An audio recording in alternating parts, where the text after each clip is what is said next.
नमस्कार दोस्तों, Jharkhand coaching classes के यूट्यूब चैनल में आप लोगों का स्वागत है।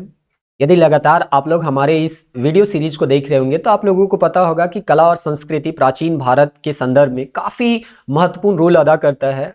जो आजकल प्रश्न पूछे जाते हैं वो ज़्यादातर प्रतियोगिता परीक्षा में कला और संस्कृति से ही पूछे जा रहे हैं, ना केवल यूपीएससी बल्कि अदर भी एग्जाम है उसमें भी आप देखिए एसएससी है, रेलवे है या स्टेट लेवल का कोई एग्जाम होता है तो कला और संस्कृति से ज़्यादातर प्रश्न देखने को मिलते हैं। और हम लोगों के पास एक बेसिक बुक है क्लास 11 का एनसीईआरटी, और हम लोग ज्यादातर देखते हैं जो भी प्रश्न पूछा जा रहा है इसी के इर्द गिर्द पूछा जा रहा है, इसीलिए चैप्टर वाइज इसको हम लोग कंप्लीट कर रहे हैं और 4 चैप्टर हम लोग टोटली कंप्लीट कर चुके हैं। उम्मीद करते हैं सारे वीडियो आप लोग देखे होंगे। आज हम लोग 5वां चैप्टर को यहाँ पे कंप्लीट करने वाले हैं। तो सबसे पहले देखते हैं इस चैप्टर में हम लोगों को पढ़ना क्या है, जो कि चैप्टर के नाम से हम लोगों को पता चलता है। तो यहाँ पे दिया गया है प्रवृत्ति भित्ति चित्रण परंपराएं। तो सबसे पहले तो यहाँ पे एक वर्ड आ रहा है प्रवृत्ति। प्रवृत्ति मतलब क्या होता है? बाद। तो बाद मतलब किसके बाद? तो पिछला वीडियो आप अगर देखे होंगे तो हम लोग वहां पे पढ़ रहे थे मौर्योत्तर काल के बारे में, मतलब मौर्य के बाद या मौर्य काल के बाद जो भी पेंटिंग रहा है उसके बारे में हम लोग वहां पे डिस्कस कर रहे थे, जिसमें महत्वपूर्ण था अजंता और एलोरा के बारे में, सांची के बारे में हम लोग वहां पे पढ़ रहे थे। तो हम लोग देखे थे कि अजंता जो गुफा है उसमें कैसे वाकाटक नरेश जो है वहां पे संरक्षण दे रहे थे। अब वही वाकाटक की जगह अब इस चैप्टर में आपको देखने को मिलेगा चालुक्य, पल्लव, पांड्य और चोल, और इसके बाद हम लोग पढ़ेंगे आपका विजयनगर और केरल साम्राज्य। तो ये हो गया प्रवृत्ति, यानी बाद के जो भी राजवंश है उसके बारे में पढ़ना है। क्या पढ़ना है? तो भित्ति चित्रण यानी दीवारों में जो चित्रकारी हमको देखने को मिला है वो चीज देखने को मिला है उसी के बारे में। अब परंपरा एक वर्ड है। परंपरा क्या होता है कि टाइम टू टाइम यहाँ पे हम जानते हैं, जैसे धर्म के संदर्भ में आप लोग सुने होंगे कि ये हमारा परंपरा है जो कि रीति रिवाज के तरह से हम लोग लेते हैं। तो वो क्या होता है? परंपरा कोई लंबे समय से वो लगातार चलते आ रहा है, उसमें कुछ बदलाव देखने को मिलता है। जैसे कि हम लोग हम ना घर में पूजा पाठ करते हैं तो वो आज से 100 साल पहले पूजा करने का तरीका कुछ अलग था, आज से 100 साल बाद कुछ अलग होगा, वर्तमान समय में कुछ अलग है। तो यही है परंपरा जो कि लंबे समय से चलते आ रहा है। तो जो भित्ति चित्र का परंपरा है उसी को हम यहाँ पे पढ़ने वाले हैं कि परवर्ती काल यानी कि मौर्योत्तर काल के बाद जो भी परंपरा रहा भित्ति चित्रण यानी जो भी ट्रांजिशन हमको देखने को मिलेगा इस चैप्टर में हम लोग उसको पढ़ेंगे। अब यहाँ पे जब हम लोग कह रहे हैं कि एक लंबे समय के बारे में पढ़ना है तो हम लोग ये जान लेते हैं कि इस चैप्टर में किस किस समय के बारे में पढ़ना है और कौन कौन से राजवंश को मुख्य रूप से हम लोग यहाँ पे पढ़ेंगे, क्योंकि भारत तो इतना विशाल एक तरह से कहिए चित्रकारी आपको मिलेगा, बहुत काफी संख्या में मिलेगा, लेकिन उनमें से कुछ महत्वपूर्ण है जिसके बारे में हम लोग यहाँ पे अध्ययन करने वाले हैं। सबसे पहले हम लोग कर्नाटक के बादामी के बारे में करेंगे और उसके बाद आगे अगर हम लोग कर्नाटक के बाद हम लोग अगर देखिए तो सबसे महत्वपूर्ण जो राजवंश आता है पल्लव, पांड्य और चोल, और इसके बाद हम लोग विजयनगर साम्राज्य पढ़ेंगे और फिर केरल के बारे में थोड़ा बहुत हम लोग पढ़ लेंगे और इस तरह से ये चैप्टर जो है वो कंप्लीट हो जाएगा। तो चलिए प्रारंभ करते हैं और देखते हैं कि यहाँ पे आपका इस चैप्टर में क्या क्या महत्वपूर्ण चीज बताया गया है। तो सबसे पहले यहाँ पे इंट्रोडक्शन दिया गया है और हम लोग यहाँ पे इंट्रोडक्शन में बताने का प्रयास किया गया है कि कैसे हम लोग इस परंपरा को समझे। तो सबसे पहले तो यही बताया गया है कि देखिए परंपरा जैसा अभी हम बोले कि काफी लंबे समय से यहाँ पे हम लोग जो चलता आ रहा है उसको हम लोग बोलते हैं परंपरा। तो अभी मानी चलिए यहाँ पे हम लोग हैं और ये है हमारा आधुनिक काल। तो आधुनिक काल है और ये था हमारा शुरुआत का अगर हम मान ले तो ये है पाषाण काल।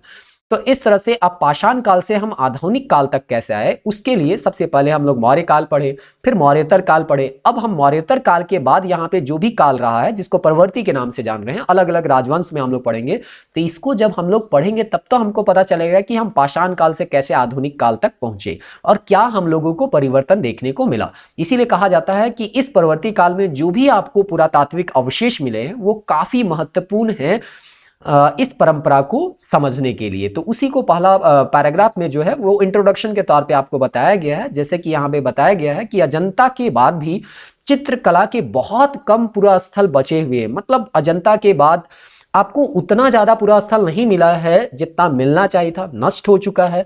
लेकिन जो भी मिला है वो काफी बहुमूल्य साक्ष्य के तौर पे यूज कर सकते हैं, क्योंकि ये जो है हमको उन परंपरा को समझने में, उन परंपरा को जानने में, उसको पुनर्निर्माण करने में ये काफी उनका महत्वपूर्ण योगदान रहा है। क्योंकि जब तक हम इन पेंटिंग को नहीं समझेंगे तब तक हम क्या परिवर्तन हुआ है उसको हम नहीं समझ सकते हैं। तो इनका काफी महत्वपूर्ण स्थान है, ये चीज आपको यहाँ पे बताने का प्रयास किया गया। दूसरा लाइन में यहाँ बता रहा है ये जो पेंटिंग हम लोगों को देखने को मिल रहा है वो अत्यधिक प्लस्तर किया हुआ है और यहाँ पे काफी ज्यादा यहाँ पे कलर का प्रयोग किया गया है, यानी रंग रोगन किया गया है।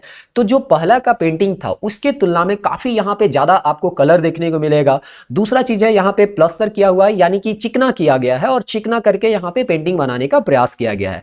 साथ ही साथ यहाँ पे लास्ट लाइन में ये बताने का प्रयास किया है कि गुफा खोदने की जो परंपरा हम लोग मौर्य काल में हम लोग पढ़े थे, बाराबर की पहाड़ी अगर आपको याद होगा, तो वहां से हम लोग अजंता, एलोरा, एलिफेंटा, इस तरह से कई गुफाओं के, खंडगिरी, आपका उदयगिरी, इस तरह की गुफा देखे तो वो प्राचीन काल में यानी मौर्य काल, मौर्योत्तर काल में ही नहीं बल्कि मौर्योत्तर काल के बाद भी ये परंपरा जारी रहा और उस गुफाओं में हमको मूर्तिकला और चित्रकला का दोनों का उदाहरण देखने को मिलता है, यानी मूर्ति भी देखने को मिलेगा और चित्रकला यानी पेंटिंग भी देखने को मिलेगा, जिसका कई उदाहरण आपको इस चैप्टर में अभी आने वाले पैराग्राफ में देखने को मिल जाएगा। तो सबसे पहला यहाँ पे एग्जाम्पल दिया गया है आपका कर्नाटक के बादामी का।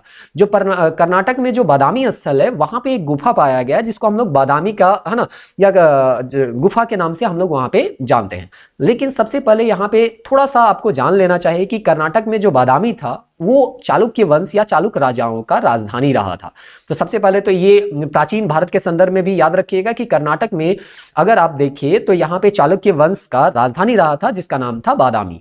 तो ये एक तरह से पॉलिटिकल, एक तरह से हिस्ट्री है, इसलिए थोड़ा सा हम लोग क्लास नोट से पॉलिटिकल हिस्ट्री समझने का प्रयास करते हैं कि 6ठी शताब्दी के आसपास, यानी कि जब हर्षवर्धन का यहाँ पे एक तरह से कहिए या गुप्त काल का डिक्लाइन हो रहा था, हर्षवर्धन यहाँ पे आ रहा था, उस समय अगर आप देखिएगा तो दक्षिण भारत में 3 महत्वपूर्ण राजवंश थे, बादामी के चालुक्य, दूसरा है कांची के पल्लव और तीसरा है मदुरा के पांड्य। और इसके बाद 9वीं शताब्दी आते आते तक आप देखिएगा चोल राजवंश जो है उसका भी उद्भव हो जाता है। तो इस तरह से 3 महत्वपूर्ण राजवंश है जिसके बारे में यहाँ पे बात किया जा रहा है, जो कि आपका यहाँ पे मैप लगभग 625 AD में यहाँ पे आपको देखने को मिल रहा है कि कैसे यहाँ हर्षवर्धन का इंपायर चल रहा था। उसी समय यहाँ पे चालुक्य है, पल्लव है, यहाँ पे चेर है और यहाँ पे पांड्य है। तो इस तरह से राजवंश को आपको थोड़ा बहुत आपको समझ में आना चाहिए कि इस दौरान का हम लोग पेंटिंग पढ़ रहे हैं या मूर्ति कला पढ़ रहे हैं वो किस काल का है, उस समय कौन कौन से राजा आपका कहां कहां पे शासन करते थे। तो हम लोग अभी जो पढ़ रहे हैं वो है बादामी यानी वातापी के चालुक्य, और आपको बताया गया है कि बादामी कहां है, कर्नाटक में। आप मैप में देख सक रहे हैं, यहाँ पे चालुक्य है, चालुक्य का यहाँ पे राजधानी जो है वो यहाँ पे ये है, आपको ये जो है बादामी है और यही बादामी में उनका जो है वो राजधानी रहा है। तो आपको थोड़ा सा आइडिया रहना चाहिए क्योंकि पूछा जाता है कभी कभी। तो यहाँ पे जो बादामी के चालुक्य थे उनके संस्थापक जो है वो पुलकेशिन प्रथम थे, जो कि 535 से लेकर 566 के बीच यहाँ पे शासन करते हैं। तो इस तरह से यहाँ पे वो राजधानी बनाते हैं बादामी को। अब जब पुलकेशिन प्रथम का देहांत हो जाता है तो उनके बाद 2 राजाओं का नाम आता है, जिसमें प्रथम राजा जो आते हैं वो कीर्तिवर्मन प्रथम थे। लेकिन पुलकेशिन द्वितीय का 2 पुत्र था, एक था कीर्तिवर्मन प्रथम, दूसरा था मंगलेश। तो यहाँ पे चूंकि हम लोगों को मंगलेश के बारे में पढ़ना है इसीलिए हम लोग यहाँ पे मंगलेश को देखते हैं। कीर्तिवर्मन के बारे में भी थोड़ा सा चर्चा आपको मिलेगा। तो आपको याद रखना है बस इतना कि जो पुलकेशिन प्रथम था, जो संस्थापक था बादामी के चालुक्य का, उसका 2 बेटा था, कीर्तिवर्मन प्रथम और मंगलेश। मंगलेश बड़ा बेटा था लेकिन वो राजा नहीं बन पाता है, गृह युद्ध भी यहाँ पे आपका छिड़ता है या राजा बनता है और उसके बाद उनका अथी हो जाता है, देहांत हो जाता है। तो इस तरह से यहाँ पे ये सारा चीज है, गृह युद्ध भी यहाँ पे होता है, लेकिन वो सब में हम लोगों को अभी जाना नहीं है। राजनीतिक इतिहास में हम लोगों को यहाँ देखना है सांस्कृतिक चीज। तो मंगलेश जो होता है वो बादामी में एक गुफा का यहाँ पे निर्माण करता है, गुफा में मंदिर का निर्माण करता है, जो कि उसके भाई कीर्ति वर्मा के द्वारा प्रारंभ किया गया था। तो कीर्ति वर्मा के द्वारा जो प्रारंभ किया गया वहां उसी को कंप्लीट करवाता है मंगलेश। और चूंकि मंगलेश जो था वैष्णव धर्म को अपनाने वाला था या वैष्णव धर्म को मानने वाला था, इसलिए आपको यहां विष्णु का प्रतिमा देखने को मिलता है। तो इस तरह से यहां पे आप देखिएगा कि केव नंबर 3 जो कि आपका बादामी के चालुक्य का कई गुफाएं, जैसे कि आप अजंता में देखे होंगे 26 गुफा था, एलोरा में देखे होंगे कि 34 गुफा था, इसी तरह यहां पे भी कई गुफाएं हैं जिसमें गुफा संख्या 3 जो है उसमें आपका यहाँ पे विष्णु का आपका मूर्ति आपको यहाँ पे स्क्रीन में दिख रहा होगा। तो ये थोड़ा सा हम लोग इसको जान लिए कि बादामी के चालुक्य के संस्थापक कौन थे। तो पुलकेशिन प्रथम, उसके 2 पुत्र हुए कीर्तिवर्मन प्रथम और मंगलेश। मंगलेश ने ही आपके बादामी के चालुक्य को, बादामी का जो गुफा है उसका क्या करता है, संरक्षण प्रदान करता है। अब यहाँ पे आप पढ़िए तो समझ में आ जाएगा। देखिए यहाँ पे बोला है कि यहाँ पे चालुक्य नरेश मंगलेश जो है बादामी गुफा की खुदाई की है। तो आपको पीटी के पॉइंट ऑफ व्यू से क्या रखना है कि बादामी की गुफाओं का खुदाई या संरक्षण जो प्रदान किया गया वो किसके द्वारा किया गया, तो चालुक्य नरेश जो है वो मंगलेश थे उसके द्वारा यहाँ पे किया गया। अब चूंकि वो कीर्तिवर्मन का भाई था तो ये तो हम बता ही दिए कि पुलकेशिन प्रथम के 2 बेटे थे, कीर्तिवर्मन प्रथम दूसरा था मंगलेश। मंगलेश बड़ा भाई था, कीर्तिवर्मन प्रथम जो था वो छोटा भाई था। तो इस तरह से यहाँ पे है गुफा संख्या 4 के बारे में बताया गया है कि यहाँ विष्णु की प्रतिमा यहाँ पे देखने को मिलती है। देखिए यहाँ पे गुफा संख्या 3 को हम दिखाएं, उसी तरह से गुफा संख्या 4 में भी आपको विष्णु का संख्या मूर्ति जो है प्रतिमा आपको देखने को मिलेगा। अब उसके बाद यहाँ पे ये भी बताने का प्रयास किया है, चूंकि ये वैष्णव धर्म का संरक्षक था कौन, तो मंगलेश, और इसीलिए यहाँ जो प्रतिमा आपको देखने को मिलेगा वो विष्णु का ही देखने को मिलेगा। न केवल विष्णु का, और भी आपको यहाँ पेंटिंग देखने को मिलता है, जैसे कि यहाँ पे आपको रानी का यहाँ पे अगर देखिए यहाँ पे आपका दिया गया है सहायक के साथ महारानी का जो यहाँ पे पेंटिंग है, जो कि बादामी के गुफा है। हो सकता है बहुत धुंधला दिख रहा होगा, लेकिन अगर आप जेरोक्स निकाल के देखिएगा तो थोड़ा सा यहाँ पे देखिए ये चेहरा अगर दिख रहा होगा, देख पा रहे होंगे आप लोग। तो इस तरह से ये पेंटिंग है, थोड़ा सा अब मतलब बहुत पुराना काल हो गया है, इसलिए स्पष्ट तौर पर यहाँ पे आपको दिखाई नहीं दे रहा है। तो इस तरह से न केवल भगवान का मूर्ति मिल रहा है बल्कि पेंटिंग भी हमको देखने को मिल रहा है। आगे यहाँ पे दिखाया है कि बादामी के चालुक्य के ये द्वारा ये जो खुदाई किया गया या संरक्षण प्रदान किया गया बादामी की गुफाओं का, उसमें जो पेंटिंग मिला है और किस किस चीज का मिला है, तो हम लोग देखते हैं राजमहल के दृश्य का यहाँ पे पेंटिंग मिला है। राजमहल का दृश्य है तो किसको दिखाया जाएगा, जो राजा है उसको दिखाया जाएगा। तो कीर्तिवर्मन को दिखाया गया, उसकी पत्नी को दिखाया गया, सामंतों को दिखाया गया, वो लोग क्या कर रहे थे, नृत्य का आनंद ले रहे थे। तो आपको थोड़ा बहुत आइडिया होना चाहिए कि वहां पे भगवान की या विष्णु भगवान का मूर्ति के साथ साथ वहां पे कई पेंटिंग देखने को मिला है। और इनका जो संरक्षण करता थे वो चालुक्य लोग थे, और चालुक्य में भी जो महत्वपूर्ण नाम आता है वो आता है कीर्तिवर्मन प्रथम और उसका बड़ा भाई मंगलेश, जिसमें महत्वपूर्ण नाम तो मंगलेश ही है, क्योंकि ज्यादातर जो है वो मंगलेश के संरक्षण में ही ये काम किया गया था गुफाओं से। उसके बाद यहाँ पे अगला पैराग्राफ में इसके पेंटिंग के बारे में डिटेल में यहाँ पे बताया गया है कि इसका मुखमंडल कैसा था, पेंटिंग का क्या एक तरह से कहिए विशेषता था, उसके बारे में यहाँ पे बताया गया, जो कि पीटी के पॉइंट ऑफ व्यू से हम नहीं समझते हैं बहुत ज्यादा इंपॉर्टेंट है। इसीलिए हम लोग आगे टॉपिक में देखते हैं कि पल्लव, पांड्य और चोल काल में कैसा था भित्ति चित्र यानी दीवारों में जो पेंटिंग किया गया था उसका क्या परंपरा रहा, क्या परिवर्तन आपको देखने को मिलता है। आगे यहाँ पे अगर हम देखें तो चूंकि यहाँ पे पल्लव काल के बारे में आया है तो थोड़ा सा पल्लव काल के बारे में यहाँ पे हम लोग जान लेते हैं, ताकि हम लोगों को समझने में थोड़ा सा आसान हो जाए कि आखिर ये जो पल्लव काल था वो कब तक का था और यहाँ के इसके महत्वपूर्ण राजा कौन थे। तो आपको दिख रहा होगा कि पल्लव जो राजवंश है वो 550 से लेकर 980 ईस्वी है। ये अब ईस्वी हम लोग ईसा पूर्व, अब मतलब ईसा जो पूर्व है वो हम लोग ईस्वी सन जो है वो समाप्त हो चुका है। अब हम लोग जो आ रहे हैं वो एडी का बात कर रहे हैं, एनो डोमिनी यानी कि ईस्वी सन के बारे में बात कर रहे हैं। तो इसमें जो महत्वपूर्ण राजा था वो सिंह विष्णु था, और सिंह विष्णु जो था उसके काल में यहाँ पे आपको कई निर्माण भी आपको देखने को मिलेगा, मामल्लपुरम है ना, ये सब मिल जाएगा। इसी के राजसभा में निवास करते थे महाकवि भारवी। तो इस तरह से यहाँ पे अगर आप भारवी के बारे में किरात अर्जुन से संबंधित हम लोगों को प्रश्न भी देखने को मिलेगा। लेकिन अभी हम लोगों को सिंह विष्णु नहीं पढ़ना है, जो आपको एनसीईआरटी में चाहे जो अभी हम लोग किताब पढ़ रहे हैं उसमें हम लोगों को पढ़ना है महेंद्र वर्मन प्रथम के बारे में, क्योंकि इसी का यहाँ पे आपका चर्चा किया गया है। तो इसके बारे में थोड़ा सा जान लेते हैं कि महेंद्र वर्मन प्रथम जो है वो 600 से 630 के बीच शासन करता है, और ये कई उपाधि ग्रहण करता है, मत विलास हो, है ना, विचित्र चित्र है, उसके बाद गुण भर है। देखिए यहाँ चित्र भी इन लोगों के नाम में आ रहा है। तो इस तरह से पेंटिंग के काफी यहाँ पे ये लोग शौकीन रहे होंगे, इसलिए इस तरह के पेंटिंग भी करवाए होंगे। इसको काफी महान निर्माता माना जाता है, कवि माना जाता है, संगीतज्ञ माना जाता है। यहाँ तक कि कांची विश्वविद्यालय के जो संस्थापक है वो भी इन्हीं के बारे में कहा जाता है कि इन्हीं के द्वारा स्थापित किया गया था। वहाँ वेद है, बौद्ध धर्म है, जैन धर्म है, चित्रकला है। देखिए चित्रकला के बारे में बताया गया है, चाहे संगीत है, इस और है नृत्य। तो इस तरह के विभिन्न कलाओं का यहाँ पे अध्ययन करवाया जाता था कांची विश्वविद्यालय में। तो थोड़ा सा आपको ये भी आइडिया रहना चाहिए कि आपका महेंद्र वर्मन जो है यहाँ पे आपका कांची विश्वविद्यालय बनाया, और चित्र, संगीत और नृत्य इन सबको ये संरक्षण प्रदान करते हैं। एक चीज जो कि वहां पे भी आपका क्लास 11 का अभी कला और संस्कृति में हम लोग डिस्कस करेंगे, शुरुआत में महेंद्र वर्मन प्रथम जो थे वो जैन धर्म को मानने वाले थे, लेकिन बाद में वो शैव मत को ग्रहण कर लेते हैं और एक रचना भी करते हैं जिसका नाम था मत विलास प्रहसन।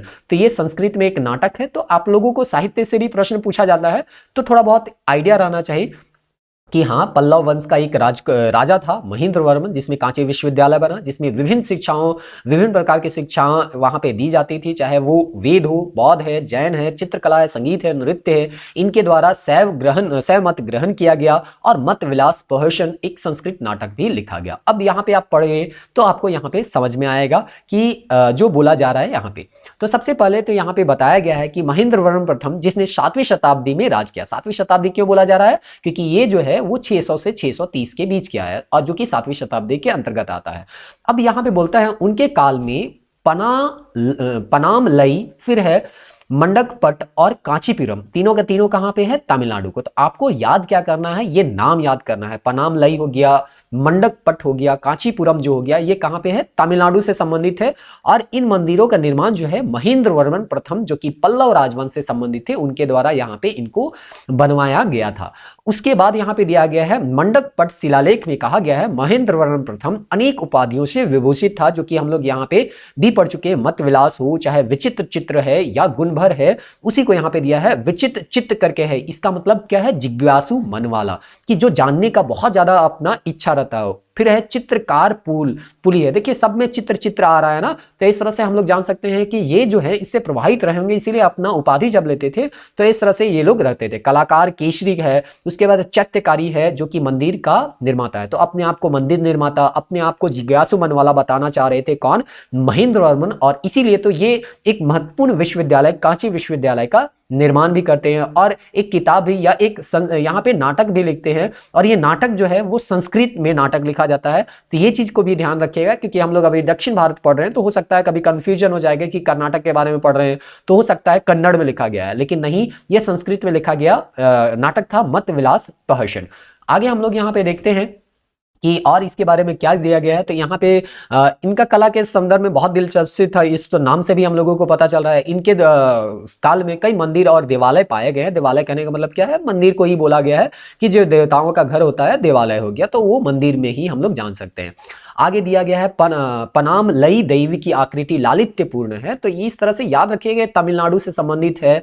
आगे और दूसरा है महेंद्र वर्मन प्रथम के द्वारा इनको बनवाया गया था। दूसरा चीज है कांचीपुरम के बारे में दिया जा रहा है, जो कि तमिलनाडु से ही संबंधित है। तो यहाँ पे अगर हम देखें तो बोला गया है कांचीपुरम में चित्र तत्कालीन पल्लव नरेश राज सिंह के संरक्षण में बने थे। आगे हम लोग देखेंगे कि देखिए आपको ये सब याद रखना है कि कांचीपुरम कहाँ है, ये जो है किसको संरक्षण प्रदान किया गया है? राजसी के द्वारा इसको संरक्षण प्रदान किया गया है। तो राजसी जो है एक्चुअली नरसिंह वर्मन जो द्वितीय है, यहाँ पे अगर आप पढ़ते जाइएगा तो यहाँ पे देखिए हम लोग पढ़े थे महेंद्र वर्मन प्रथम था, उसके बाद हम लोग आगे पढ़ेंगे तो नरसिंह वर्मन प्रथम आएगा, जो कि वातापी कोड, ये भी काफी महत्वपूर्ण राजा था, लेकिन चूंकि अभी राजनीतिक इतिहास हम लोग नहीं पढ़ रहे हैं इसलिए छोड़ दीजिए, इसको कभी समय मिलेगा तो आगे हम लोग पढ़ेंगे। एक राजा आता है जिसका नाम था आपका नरसिंह वर्मन द्वितीय। यहाँ पे दिख नहीं रहा है नरसिंह वर्मन, देखिए यहाँ पे मिल गया नरसिंह वर्मन द्वितीय, जो कि आपका 8वीं शताब्दी यानी कि 700 से लेके 728 तक ये शासन करते हैं। और इसी को कहा गया है राजसी, मतलब इनका एक दूसरा नाम था राजसी। तो आपको कभी कभी ये भी पूछा जा सकता है कि नरसिंह वर्मन द्वितीय को किस नाम से जाना जाता है, तो इस तरह से आपको राजसी नाम आए। और ये पूछा जा सकता है, क्यों पूछा जा सकता है? क्योंकि ये बहुत महत्वपूर्ण राजा थे, इनके काल में काफी निर्माण हुआ था। जैसे आप सुने होंगे कांची का कैलाश मंदिर जो है वो काफी इंपॉर्टेंट है, महाबलीपुरम का सूर्य मंदिर, ये देखिए आपका कैलाश टेम्पल कांचीपुरम है, काफी महत्वपूर्ण है। इसीलिए ये सब राजा के बारे में सवाल जो है वो बनता है, चाहे वो राजनीतिक हो चाहे वो आपका सांस्कृतिक संदर्भ में हो। तो ये सूर्य टेम्पल है जो कि आपके कांचीपुरम और आपको यहाँ पे महाबलीपुरम में देखने को मिल रहा है। महाबलीपुरम में सूर्य मंदिर मिलेगा, कांची में आपको कैलाश मंदिर का निर्माण देखने को मिलता है। उस तरह से यहाँ पे आपका ये बताया गया। तो यहाँ पे वही बताया गया कि पल्लव नरेश राजसी जो है वो कांचीपुरम मंदिर में, जो कांचीपुरम ये आपको जो मंदिर दिख रहा है यहाँ पे देखिए कांचीपुरम का ये मंदिर है, उसमें अगर आप देखिएगा तो यहाँ पे बोला गया है कई पेंटिंग हमको यहाँ पे देखने को मिले हैं। तो चित्रों के कुछ अंश यहाँ पे उपलब्ध हैं। सुमस्कंद को चित्रित किया गया है, उस तरह से इस चित्रों के चेहरे को गोल और बड़े रेखाओं में बताया गया है। तो ये तो आपको नहीं पूछेगा, बस आपको याद रखना है कि कांचीपुरम में पल्लव नरेश राजसी द्वारा संरक्षण दिया गया और वहां पे भी पेंटिंग मिलता है। क्योंकि आगे अगर क्वेश्चन बैंक अगर आप देखेंगे तो जैसे कि लेपाक्षी मंदिर है, उसमें पूछा गया था कि पेंटिंग मिला है कि नहीं मिला है। तो थोड़ा बहुत आइडिया रहना चाहिए कि किसके काल में मंदिर बना है और वहां पे पेंटिंग मिल रहा है कि नहीं मिल रहा है। तो इस तरह से हम लोग यहाँ पे देख लिए। अब हम लोग चलते हैं पांड्य सत्ता के बारे में। तो जब यहाँ पे पांड्य के बारे में आया तो थोड़ा सा हम लोग पांड्य के बारे में भी देख लेते हैं कि इसका राजनीतिक इतिहास क्या था, और उसके बाद हम लोग आगे समझेंगे तो समझना थोड़ा सा आसान हो जाएगा। तो इस तरह से पांड्य राजवंश अगर आप देखिएगा तो यहाँ पे आपको 590 से लेके 1310 काफी लंबा पीरियड है, वो हम लोग यहाँ पे देखते हैं। इसमें इंपॉर्टेंट अगर देखिएगा तो शुरुआत में कहा जाता है पांड्य जो था वो संगम काल में, एक तो हम लोग पांड्य चोल और ये पल्लव राजवंश है संगम काल पढ़ते हैं, जो कि आपका 3रा शताब्दी ईस्वी से लेके हम लोग 3री शताब्दी तक देखते हैं, ईस्वी पूर्व से लेके ईस्वी तक देखते हैं। बाद में ये डिक्लाइन हो गए थे और उसके बाद हम लोग देख रहे हैं कि 6ठी 7वीं शताब्दी में ये लोग धीरे धीरे अपना साम्राज्य को फैलाते हैं। है जिसमें पांड्य राज होता है और उसके बाद चोल और पल्लव राजवंश भी यहाँ पे देखने को मिलते हैं। तो पांड्य राजवंश है, थोड़ा सा आइडिया आपको रहना चाहिए कि ये कब से कब के बारे में बात हो रहा है, तो 590 से लेके 1310 के बीच में। फिर इंपॉर्टेंट होगा तो हम लोग वहां पे देखेंगे। अभी देख लेते हैं कि क्या कहा जा रहा है पांड्य सत्ता में बारे में। तो पांड्य सत्ता जब आते हैं तो वो लोग भी कला को संरक्षण प्रदान करते हैं और तिरुमलईपुरम की गुफाओं तथा सितन सितनवासल जो आपका पुदुकोट्टई तमिलनाडु में है स्थित जैन गुफाएं इनका जीवंत उदाहरण है। आपको पीटी के पॉइंट ऑफ व्यू से क्या याद करना है?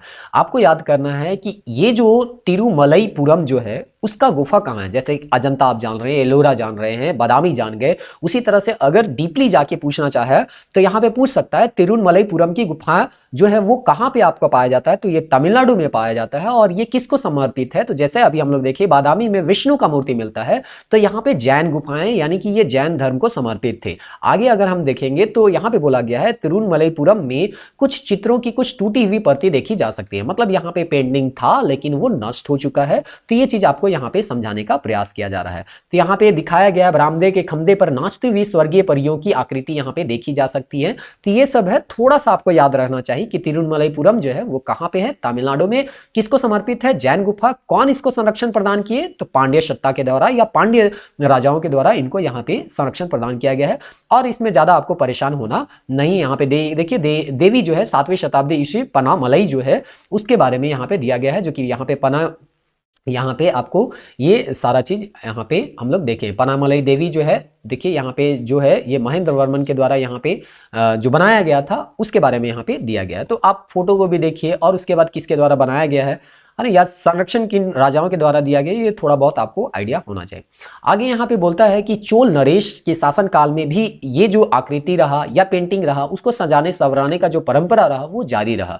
और इस तरह से यहाँ पे चोल नरेश जब 13वीं या 9वीं से 13वीं शताब्दी का शासन करते हैं, लेकिन सबसे अच्छा नमूना जो हम लोगों को मिलता है इनका वास्तुकला का वो कब का मिलेगा, तो जब ये अपने चरम अवस्था में रहेंगे। और ये चरम अवस्था में अपना लगभग अगर आप देखें तो यहाँ पे बोलता है कि जब चोल शासन जो है वो 11वीं शताब्दी में अपने चरम अवस्था में आते हैं, यानी कि इनका साम्राज्य काफी विकसित हो जाता है या ये अपने साम्राज्य को काफी फैला लेते हैं। तो उस समय आप लोगों को इसका कला और स्थापत्य के बारे में या उसका एग्जाम्पल जो है वो देखने को मिलता है। कुछ एग्जाम्पल यहाँ दिया गया है। तमिलनाडु के तंजौर में आपको क्या मिलेगा? गंगई चोलपुरम। इसके संस्थापक कौन थे या बनाने वाले या संरक्षणकर्ता कौन थे? तो राजराज चोल थी। उसके बाद दाराशूरम जो है वो मंदिर है, इसका संरक्षण कौन थे? तो राजराज चोल का जो बेटा था राजेंद्र चोल, उसके द्वारा यहाँ पे इसको दिया गया है। तो इस तरह से उसके पुत्र राजेंद्र चोल और राजराज चोल द्वितीय जो है उसके शासनकाल में बना, मतलब दो राजा के शासनकाल में ये बना है। तो थोड़ा तो याद आपको होना चाहिए कि तंजौर का गंगई चोलपुरम जो है वो राजराज चोल का नाम आ रहा है। उसके बाद दाराशूरम जो है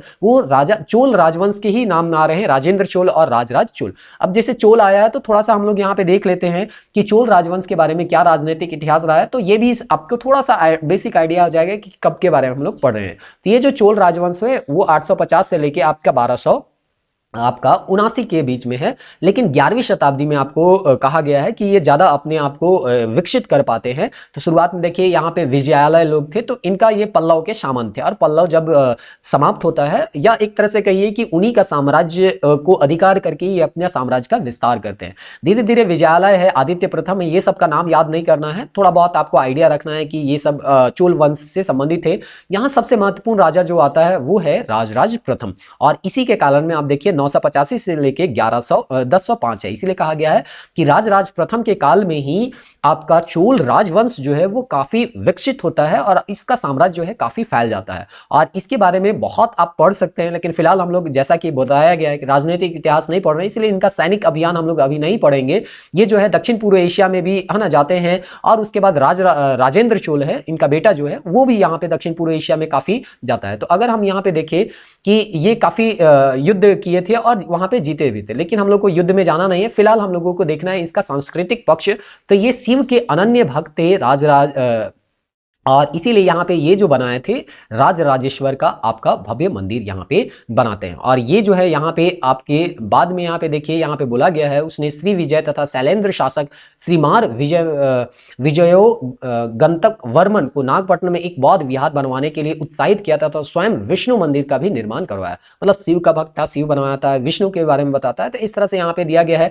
बृहदेश्वर टेम्पल जो है यहाँ पे राजराज प्रथम के द्वारा बनाया गया, जो कि यूनेस्को वर्ल्ड हेरिटेज साइट भी यहाँ पे आता है। इसके बाद आता है राजेंद्र प्रथम, जो कि 1015 से लेकर 1044 के बीच का यहाँ पे इनका शासनकाल था। और ये तो उनसे भी आगे जाके दक्षिण एशिया में ये अपना साम्राज्य को यहाँ विस्तार करते हैं। ये थोड़ा बहुत आपको मैप में देखने को मिल भी रहा होगा। और ना केवल दक्षिण विस्तार में करते हैं, बल्कि ये सांस्कृतिक क्षेत्र में भी कई काम करते हैं। त्रिचनापल्ली जिले में गंगईचोलपुरम नामक एक नई राजधानी भी यहाँ पे बनाते हैं। और यहाँ पे गंगईचोलपुरम यहाँ पे मंदिर भी आपको देखने को मिलता है। और ये जो है गंगा पे सक्सेस, जो उत्तर भारत तक ये चले जाते हैं और गंगा विजय के उपलक्ष्य पे ये गंगईचोलपुरम का निर्माण भी करवाते हैं। तो ये सब राजनीतिक इतिहास है। लेकिन अब यहाँ पे हम लोग यहाँ पे थोड़ा सा देख लेते हैं। ये थोड़ा बहुत समझ में आ गया कि राजराज चोल और राजेंद्र चोल जो है चोल वंश के सबसे महत्वपूर्ण राजा थे। अब यहाँ पे हम लोग यहाँ पे देख लेते हैं कि आगे और क्या बताया गया है चोल राजवंश के पेंटिंग के बारे में। तो अगर चोल राजवंश के पेंटिंग के बारे में देखें तो यहाँ पे बताया गया है बृहदेश्वर मंदिर जो तंजावुर में है। तो यहाँ पे बताया गया है इसका चित्र जो है देवालय के संकीर्ण परिक्रमा पथ, यानी कि जो बृहदेश्वर मंदिर है उसका परिक्रमा पथ जिसमें चारों ओर घूमते हैं, उस पथ में 2 लेयर का पेंटिंग देखने को मिला है। एक लेयर जो है वो 16वीं शताब्दी में नायक शासक, देखिए नायक शासक के बारे में भी हम लोग पढ़ेंगे, जो कि इतिहास में तो बहुत ज्यादा इसके बारे में नहीं पढ़ते हैं, राजनीतिक इतिहास, लेकिन सांस्कृतिक पॉइंट ऑफ व्यू से यहाँ पे इसके कुछ पेंटिंग देखने को मिलेंगे जो कि हम लोग यहाँ पे थोड़ा बहुत देखेंगे। तो नायक काल का यहाँ पे चित्र मिलता है। जब इस चित्र को साफ किया गया तो पता चला कि चोलकालीन महान परंपरा, मतलब होगा क्या कि ये दीवाल है यहाँ पे आपका चोल काल का यहाँ पे पेंटिंग मिला था, लेकिन नायक काल वाले आए और इसको दूसरे इसके ऊपर ही यहाँ पे मानी चलिए यहाँ पे आपका यहाँ पे दूसरे कलर से यहाँ पे इसको या इसके ऊपर पेंटिंग कर दिया गया। इस तरह से यहाँ पे ऐसे पेंटिंग कर दिया गया। अब यहाँ पे क्या किया जाएगा कि इसको ऊपर वाला को जब यहाँ पे मिटाया जाएगा तो आपका जो पीछे वाला जो था यानी कि चोल काल वाला जो था यहाँ पे रेड कलर में जिसको हम दिखाए थे, सॉरी यहाँ पे ब्लू हो जा रहा है, तो इस तरह से रेड कलर में हम जो दिखाए थे यानी प्राचीन काल का जो पेंटिंग था वो चीज आपको स्पष्ट रूप से क्या होने लगेगा, दिखने लगेगा। और पता चलेगा ये ना केवल 16वीं शताब्दी, ये तो आपका एक तरह से कहिए 11वीं शताब्दी या 12वीं शताब्दी का आपका यहाँ पे पेंटिंग मिल रहा है। यानी राजराज चोल हो सकता है, राजेंद्र चोल हो सकता है, इन सबके काल का पेंटिंग आपको देखने को मिल सकता है। तो इस तरह से यहाँ पे 2 परतें हैं, ऐसा आपको याद रखना है। बस ये भी याद रख सकते हैं कि बृहदेश्वर मंदिर जो है वो तंजावुर में है ना, और ये जो है चोल काल से संबंधित है। आगे अगर हम लोग यहाँ पे देखें तो इन चित्रों में भगवान शिव को, शिव के अनन्य भक्त थे, हम लोग देखिए राजराज प्रथम जो थे शिव के अनन्य भक्त थे और इसीलिए उसी से संबंधित मंदिर का भी निर्माण करेंगे। कैलाशवासी शिव है, त्रिपुरांतक शिव है, नटराज शिव है, साथ ही साथ संरक्षक राजराज चोल और परामर्शदाता कुरुवर तथा नृत्यांगनाओं यानी नृत्य करती हुई महिलाओं को यहाँ पे दिखाया गया है। तो यहाँ पे बृहदेश्वर मंदिर जो कि जिसका संरक्षक कौन थे, राजराज चोल थे और वो शिव के काफी अनन्य भक्त थे। ऐसा नहीं है कि दूसरे भगवान को वो अति करते थे, लेकिन शिव के वो अनन्य भक्त थे, इसीलिए उनके द्वारा जो बनाया गया ये मंदिर था बृहदेश्वर, उसमें शिव का कई आपको अलग अलग तरह का प्रतिमा देखने को मिलता है। आगे हम लोग देखते हैं चोल काल के बाद यहाँ विजयनगर साम्राज्य की में क्या भित्ति चित्र है, थोड़ा सा है, ये आप समाप्त हो जाएगा। बहुत लंबा जो था वो समाप्त हो गया। विजयनगर और केरल देखेंगे तो इस तरह से चैप्टर आपका समाप्त हो जाएगा। आगे हम लोग देखते हैं वृहदेश्वर मंदिर के चित्र के कलाकारों की शैलीगत परिपक्वता यहाँ पे दृष्टिगोचर होती है। यानी कि विजयनगर में हम लोग देखते हैं कि पेंटिंग क्या परंपरा रहा है, लेकिन उससे पहले आपको बताया जा रहा है कि आपका राजराज प्रथम यानी चोल काल में जो हम लोग 11वीं शताब्दी या 12वीं शताब्दी के बारे में जो पढ़ रहे हैं, उसमें जो मंदिर में आपका पेंटिंग मिला है वो काफी परिपक्व हो गया था, यानी काफी बेहतर आपको वहां पेंटिंग देखने को मिलेगा। तो इस तरह से ये कई वर्षों के अभ्यास के बाद हुआ, मतलब लगातार जैसे होता है ना कि हम कोई चीज को लगातार अभ्यास करते जाते हैं तो वो जो होता है वो धीरे धीरे और बेहतर होते जाता है। तो उसी तरह से यहाँ जो वृहदेश्वर मंदिर में पेंटिंग देखने को मिला, टाइम टू टाइम यहाँ पे जैसे जैसे समय बीतते गया वैसे वैसे उसमें परिपक्वता और भी आने देखने लग गया। तो इसको तो आपको पूछेगा नहीं, बस आपको थोड़ा सा आइडिया रहना चाहिए कि हाँ बृहदेश्वर मंदिर किसके काल में बना, तो राजराज प्रथम के काल में बना। और ये किसको, इसमें किस तरह के मूर्ति ज्यादातर देखने को मिलते हैं, तो ये जो है शिव के अनन्य भक्त थे, इसलिए शिव के विभिन्न नटराज का मूर्ति हो, चाहे और भी शिव के अलग अलग मूर्ति जो है वो देखने को मिले हैं, चाहे कैलाशवासी शिव हो, त्रिपुरांतक शिव हो या नटराज शिव। तो इसके बारे में यहाँ पे बताने के बाद अब यहाँ पे यहाँ विजयनगर का उसका तुलना कर रहा है, और विजयनगर के बारे में बताया गया है कि विजयनगर साम्राज्य जो है वो 13वीं शताब्दी में, क्योंकि अभी आपको बताया गया है कि ये जो है आपका चोल काल जो है वो अब पीछे कितना जाए आपको पता होगा कि ये जो है 13वीं शताब्दी आते आते तक इनका पतन हो जाता है। देखिए हिंदी वाला में यहाँ तीसरी शताब्दी लिख दिया गया है, लेकिन ये तीसरी नहीं होगा, ये आपका 13वीं शताब्दी होगा। इंग्लिश वाला अगर इसका पीडीएफ देखे होंगे तो वहां पे आपका 13वीं शताब्दी लिखा हुआ। वैसे भी आपको पता होगा कि आपका यहाँ विजयनगर साम्राज्य जो है वो धीरे धीरे आपका इसके पतन के बाद आपका 13वीं 14वीं शताब्दी में या 14वीं शताब्दी से एक तरह से कहिए 1365 के बाद यहाँ पे हरिहर बुक्का के बारे में हम लोग पढ़े भी थे, क्वेश्चन में डिस्कस किए थे, उनके द्वारा ये स्थापित किया गया है। तो इस तरह से विजयनगर साम्राज्य जो है 14वीं शताब्दी में हुआ, 13वीं शताब्दी में चोल वंश का समाप्ति हो गया। ये गलती से मिस प्रिंटिंग हो गया है और 13वीं के जगह में तीसरी शताब्दी लिखा गया है, तो इसको आप लोग अपने अगर जेरोक्स निकाले होंगे तो उसको सुधार लीजिएगा। तो यहाँ पे बताया गया है कि हम्पी को ये राजधानी बनाते हैं, और ये हम्पी से लेकर त्रिची तक अपना समस्त एरिया, एक तरह से कहिए हिंदू राजवंश जो है का ये एक तरह से कहिए दक्षिण भारत में हिंदू राजवंश के द्योतक थे। इस समय जो चल रहा था वो आपका एक तरह से कहिए कि यहाँ पे आपका दिल्ली सल्तनत का काल चल रहा था। उसके बाद ये जो है मुगल काल आते आते धीरे धीरे ये है डिक्लाइन हो जाते हैं, और कई छोटे छोटे राजवंश में ये टूट जाते हैं। तो अभी फिलहाल हम लोग राजनीतिक इतिहास के बारे में नहीं पढ़ रहे हैं। देखिए लेपाक्षी मंदिर अभी आगे आने में मिलेगा लेपाक्षी मंदिर के बारे में, लेकिन इससे यूपीएससी में क्वेश्चन पूछा गया था कि लेपाक्षी मंदिर में पेंटिंग मिलता है कि नहीं मिलता है। तो दक्षिणामूर्ति विजयनगर जो है उसमें लेपाक्षी मंदिर जो है उसमें आप देखिए किस तरह के पेंटिंग है। तो अगर आप किताब ध्यान से पढ़ते हैं तो आराम से क्वेश्चन आपका वो बन जाता है। देखिए बहुत डिटेल में भी नहीं पूछा, केवल इतना आपको जानना था कि लेपाक्षी मंदिर में पेंटिंग मिलता है, आपको ये भी नहीं जानना था कि लेपाक्षी मंदिर कहाँ है। तो इस तरह से यहाँ पे और किस भगवान को समर्पित है, तो ये भी आपको धीरे धीरे जब पढ़िएगा तो हो सकता है आज पेंटिंग के बारे में पूछा है, कल पूछेगा कि ये कहाँ है, तो आंध्र प्रदेश में है, किसको समर्पित है, तो शिव मंदिर को है। तो ये सब थोड़ा थोड़ा आपको जानना होगा। और देखिए यहाँ पे बुलाया गया है कि त्रिची के पास, जो कि तमिलनाडु में ही पड़ता है, कि पाए गए कई चित्र जो हैं वो 14वीं शताब्दी में बनाए गए थे। यानी कि जो भी ना आपका तमिलनाडु का एरिया है उसमें कई जगह हैं, उसमें आपको जो पेंटिंग मिल रहा है उसके बारे में बताया जा रहा है कि ये 14वीं शताब्दी में बनाए गए थे। और इसका जो शैली था, देखिए अलग अलग राजकाल में थोड़ा सा डिफरेंस मिलने को मिलता है। तो कभी हम विजयनगर शैली के नाम से जानते हैं, कभी बादामी के चालुक्य का शैली के नाम से जानते हैं, अगर चोल काल में है तो उसका कुछ अलग टेक्निक था। तो विजयनगर शैली में ये देखने को मिलता है, जो कि हम्पी और विरूपाक्ष मंदिर के मंडप के भीतरी पक्ष में अनेक चित्र यहाँ पे बने हुए देखने को मिलते हैं, जो कि इतिहास की घटनाओं के साथ साथ यहाँ रामायण तथा महाभारत के प्रसंगों को भी यहाँ पे दर्शाया गया है। अनेक महत्वपूर्ण यहाँ चित्र फलकों में आप देखिएगा तो बुक्का राय के आध्यात्मिक गुरु विद्यारण्य को भी यहाँ पे पालकी में बैठाकर एक शोभा यात्रा में ले जाया जा रहा था, ऐसा लिखा गया। तो बुक्का राय है ना, आप लोगों को अगर पिछला क्वेश्चन देखे होंगे तो हरिहर बुक्का जो थे वो विजयनगर साम्राज्य के संस्थापक थे। तो उनके जो गुरु थे उनको यहाँ पे पालकी में बैठा के ले जाता हुआ यहाँ पे दिखाया गया। विष्णु के अवतारों को भी यहाँ पे चित्रित किया गया है। तो ये सब सारा चीज आपको बताया गया। आगे लेपाक्षी मंदिर के बारे में बताया गया है कि आंध्र प्रदेश में लेपाक्षी मंदिर है, जो कि शिव को यहाँ पे समर्पित है। और यहाँ पे भी विजयनगर काल का यहाँ पे कई शानदार चित्रकला आपको देखने को मिलेगा। तो आपको पूछ सकता है लेपाक्षी मंदिर में जो चित्रकला पाया गया है वो किस काल से संबंधित है, ये किसको समर्पित है, कौन सा राज्य में अभी वर्तमान समय में लेपाक्षी मंदिर है। तो ये सब आपको धीरे धीरे याद रखना चाहिए। आगे हम लोग यहाँ पे देखते हैं 17वीं 18वीं शताब्दी में नायक कालीन। देखिए ये नायक कालीन जो है राजनीतिक इतिहास, इसके बारे में हम लोग ज्यादा पढ़ते नहीं। विजयनगर साम्राज्य चालुक्य हो गया, इन सबके पल्लव जो है पांडे हो गया, उसके बाद चोल है, इन सबके बारे में डिटेल पढ़ते हैं, लेकिन नायक के बारे में नहीं पढ़ते हैं। तो अभी फिलहाल हम लोग यहाँ पे जान नहीं रहे हैं क्योंकि इससे बहुत ज्यादा फर्क नहीं पड़ने वाला है। तो देखिए 17वीं 18वीं शताब्दी में नायक कालीन जो चित्र थे वो कहाँ कहाँ मिल रहे हैं, तो तिरुपरा कुनरम करके है, फिर श्रीरंगम है, तिरुवरूर में देखे जा सकते हैं।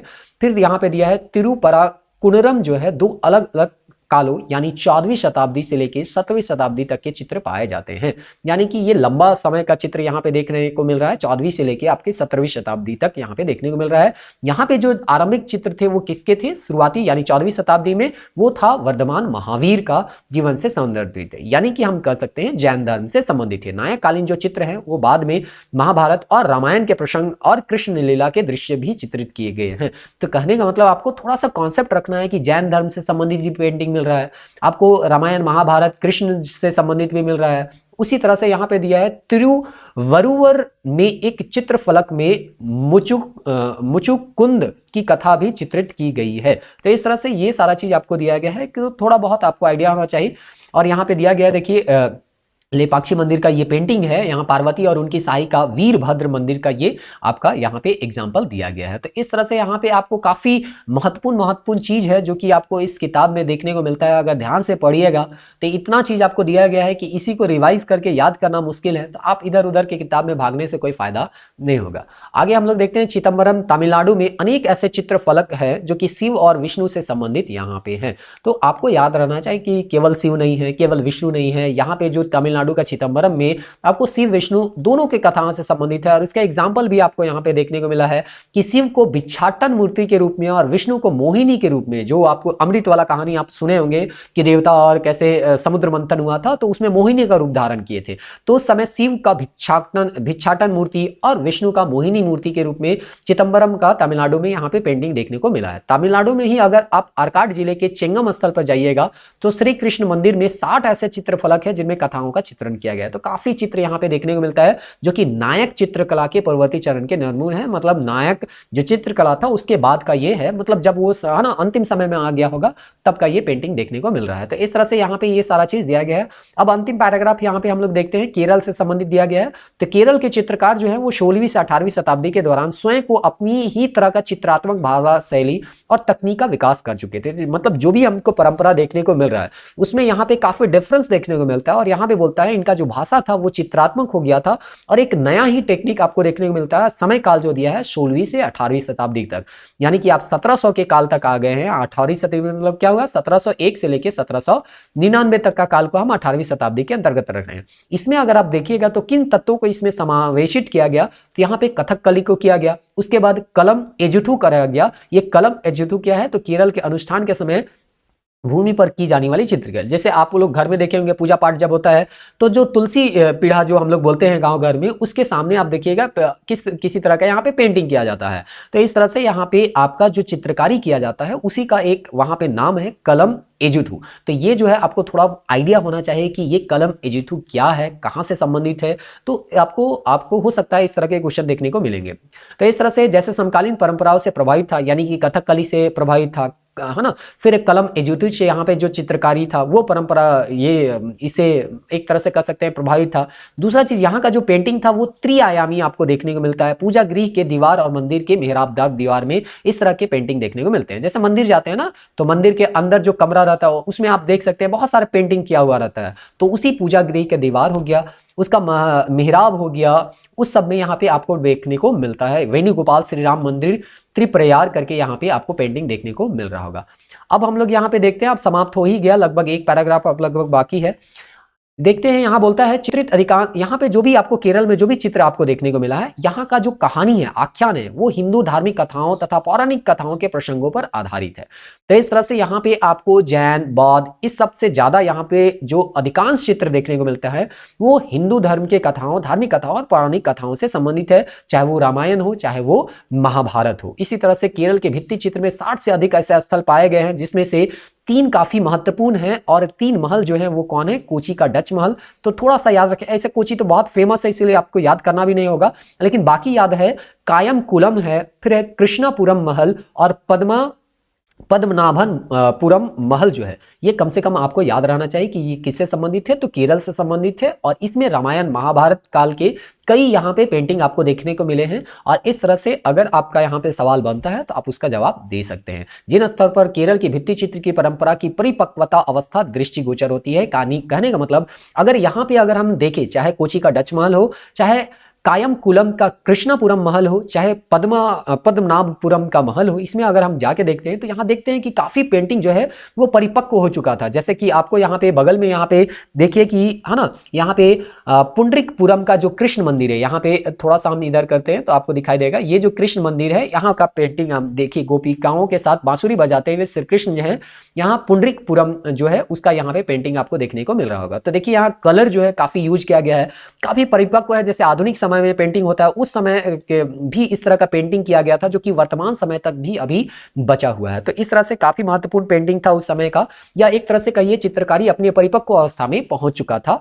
पुंडरीकपुरम का कृष्ण मंदिर हो, चाहे आपका पैनान यहाँ पे पनाए नर कावू हो गया, फिर तिरुकोडी थानम, उसके बाद त्रिप्रयार का श्री राम मंदिर और त्रिशूर का वडकुनाथ मंदिर। तो देखिए त्रिप्रयार के बारे में भी दिया गया है, देखिए यहाँ पे आपको दिया गया था, यहाँ पे त्रिप्रयार करके यहाँ पे श्री राम का यहाँ पे मंदिर है। तो आपको ये याद रहना चाहिए कौन से शैली से संबंधित है, केरल का ये भित्ति चित्र है, थोड़ा सा आपको ये आइडिया होना चाहिए, क्योंकि इतना बड़ा फोटो बना के आपको दिया है, तो हो सकता है सवाल आपका यहाँ पे बना दिया जाए। उसके बाद लास्ट पैराग्राफ में यहाँ पे आपको खत्म कर दिया गया है और बताया गया है न केवल इस तरह के हम लोग जितना भी पढ़े, चाहे वो बादामी का हो, चाहे पल्लव है, पांड्य है, चूल है और केरल है, विजयनगर है, नायक के चित्रकार को हम लोग पढ़े, ना केवल ये बल्कि हमारे जो देश है उसमें ग्रामीण अंचल रहते हैं उसमें भी कई भित्ति चित्र देखने को मिलते हैं। आप जहां से भी होंगे, चाहे आप है ना कोई भी भारत के किसी भी राज्य से बिलोंग करते होंगे, आप देखिए कि आपके स्थानीय जो रीति रिवाज है उसमें दीवारों में अभी भी पेंटिंग किया जाता होगा। अगर आप शहर में रहते हैं तो गाँव की ओर देखिए, महिलाओं जो है अभी गाँव में भी पेंटिंग आपको देखने को मिलता है। शादी हो गया, पूजा हो गया, इस समय कई पेंटिंग किया जाता है। राजस्थान में जैसे यहाँ बताया गया है, गुजरात में कुछ है ना एक प्रचलित है जो कि पिठोरा है, तो आपको यहाँ पे किताब में दिया है, तो संबंधित याद रहना चाहिए कि भित्ति चित्र जो है पिठोरा कहाँ से संबंधित है, राजस्थान और गुजरात में। उसी तरह से उत्तरी बिहार में जो है मिथिला के क्षेत्र में मिथिला भित्ति चित्र परंपरित है। उसी तरह से महाराष्ट्र में वर्ली, ये पूछा भी गया था, महाराष्ट्र में वर्ली है ना चित्रकला है। उड़ीसा में अगर आप देखिएगा, बंगाल, मध्य प्रदेश और छत्तीसगढ़ में भी गांव की दीवारों में अनेक सजावट आपको देखने को मिलता है। तो इस तरह से स्थानीय कम से कम एनसीईआरटी में जो दिया गया है वो आपको याद होना चाहिए कि पिठोरा किससे संबंधित है, राजस्थान गुजरात से है। फिर मिथिला तो नाम से ही आ जाता है, लेकिन थोड़ा सा याद रहना चाहिए कि बिहार है मिथिला में, तो वहां है। वर्ली जो है ये तो काफी इंपॉर्टेंट है, पूछा भी गया है कई एग्जामों में, जो कि महाराष्ट्र से संबंधित है। इसी तरह से अनेक कई राज्य हैं, जो भी राज्य हैं उसमें अनेक ग्रामीण क्षेत्र में अलग अलग तरह से यहाँ पे पेंटिंग आपको देखने को मिलेगा। तो इस तरह से हमारा ये जो चैप्टर था, 5वां चैप्टर, जिसमें बताया गया कि कैसे हम लोग मौर्योत्तर काल यानी बादामी के चालुक्य से पढ़ना प्रारंभ किए और आते आते यहाँ पे विजयनगर साम्राज्य और उसके बाद केरल में हम लोग 17वीं 18वीं शताब्दी तक का जो पेंटिंग था उसको हम लोग पढ़े। तो मोटा मोटी हम कह सकते हैं 6ठी शताब्दी से लेके हम लोग यहाँ पे 18वीं शताब्दी तक का पेंटिंग को हम लोग यहाँ पे बताने का, या एनसीईआरटी में जो है उसको जो दिया हुआ था उसको समझने का हम लोग प्रयास किए। तो उम्मीद करते हैं ये वीडियो आप लोगों के लिए बेहतर साबित हुआ होगा। नेक्स्ट वीडियो में मिलते हैं चैप्टर 6 के साथ, तब तक के लिए जय हिंद।